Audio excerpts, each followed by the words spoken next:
Après avoir défini la convergence normale d'une série de fonctions, nous allons voir que la convergence normale implique les autres convergences, à savoir la convergence simple et la convergence uniforme. La proposition est la suivante. Soit fn une suite de fonctions définies sur l'intervalle i inclus dans R à valeur dans K. Je suppose que la série des fn converge normalement sur i. Alors d'une part, pour tout x dans i, la série des fn de x est absolument convergente, et donc en particulier elle est convergente, ce qui veut dire que la série des fn converge simplement sur i. Et en plus, la convergence est uniforme. Alors démontrons ce résultat. C'est pas très compliqué. En tout cas, pour la convergence simple, c'est pas très compliqué.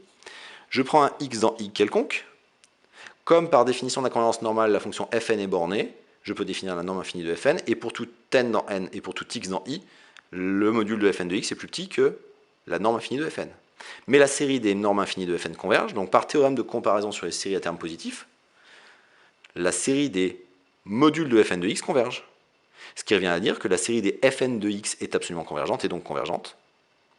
Donc là, j'avais fixé x, la série des fn de x est convergente, ce qui veut dire que la série des fn converge simplement.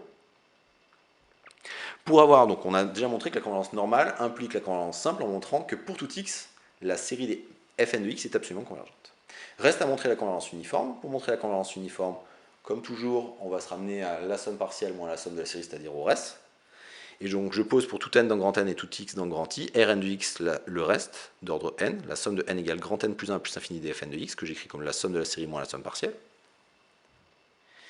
Et j'utilise une égalité triangulaire qui me dit qu'un module, le module de Rn de x, qui est le module d'une somme, est plus petit que la somme des modules.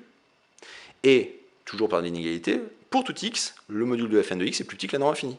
Donc le module de Rn de x est plus petit que la somme de n égale grand N plus 1 plus l'infini des normes infinies de Rn. Ceci est un majorant, qui a bien un sens puisque c'est le reste d'une série convergente, un majorant indépendant de x, la borne sup étant le plus petit des majorants, la borne sup est plus petite que cette quantité-là, donc le sup des modules de Rn de x pour x dans grand I est coincé entre 0 et le reste d'une série convergente. Mais le reste d'une série convergente, c'est une propriété des séries, ça tend vers 0 quand grand N tend vers l'infini. Ce qui veut dire que le sup des modules de Rn de x pour x dans I tend vers 0, ce qui donne bien la convergence uniforme, puisque le sup des modules de Rn de x, c'est le sup des modules entre la somme partielle et la somme de la série qui tend vers 0, ce qui correspond exactement à la définition de la convergence uniforme de la série des sommes partielles vers la somme de la série, ce qui donne bien que la série des fn converge uniformément sur I, et donc la convergence normale implique la convergence uniforme. Donc le bilan de ça, sur les différents modes de convergence d'une série de fonctions, donc pour les suites de fonctions, il y a deux modes de convergence, la convergence simple et la convergence uniforme. Pour les séries de fonctions, il y en a trois. Et on a que la convergence normale implique la convergence uniforme qui implique la convergence simple. Et les réciproques des points 1 et 2 sont fausses. On a dit que la convergence simple n'impliquait pas la convergence uniforme, et on a déjà vu des exemples. Eh bien, la convergence uniforme n'implique pas forcément la convergence normale.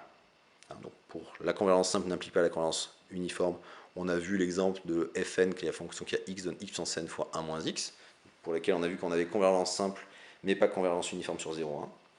Et pour un exemple de série de fonctions où on a convergence uniforme et où on n'a pas convergence normale, on va reprendre l'exemple qu'on avait pris précédemment pour montrer la convergence uniforme, la série des fn, où fn, c'est la fonction qui a x, donne moins 1 puissance n sur n plus x. On a vu précédemment que la série des fn convergeait uniformément sur R plus étoile grâce à la majoration du reste dans une série alternée. Mais on va voir qu'on n'a pas convergence normale. Pourquoi? Parce qu'à x fixé, le module de fn, c'est la fonction qui a x, donne 1 sur n plus x, qui est une fonction décroissante sur R plus étoile, qui tend vers 0 quand x tend vers plus l'infini, et qui tend vers 1 sur n quand x tend vers 0. Et donc le sup des modules de fn de x, donc c'est une fonction qui est bornée sur R plus étoile, et le sup des modules de fn de x pour x dans R plus étoile, c'est 1 sur n. Donc la norme infinie de fn, c'est 1 sur n, qui est le terme général de la série harmonique, donc qui est le terme général d'une série divergente. Ce qui veut dire que la série des fn ne converge pas normalement sur R plus étoile, alors qu'on a montré, grâce à la majoration du reste dans une série alternée, qu'on avait convergence uniforme de la série des fn. Donc voilà, donc la convergence normale, c'est un outil précieux parce qu'il est assez simple à montrer et qu'il implique toutes les autres convergences, mais il est plus fort que les autres, donc parfois on aura convergence uniforme, mais pas convergence normale, et auquel cas il faudra utiliser des outils plus fins pour montrer la convergence uniforme quand on n'a pas convergence normale, par exemple la majoration du reste dans une série alternée.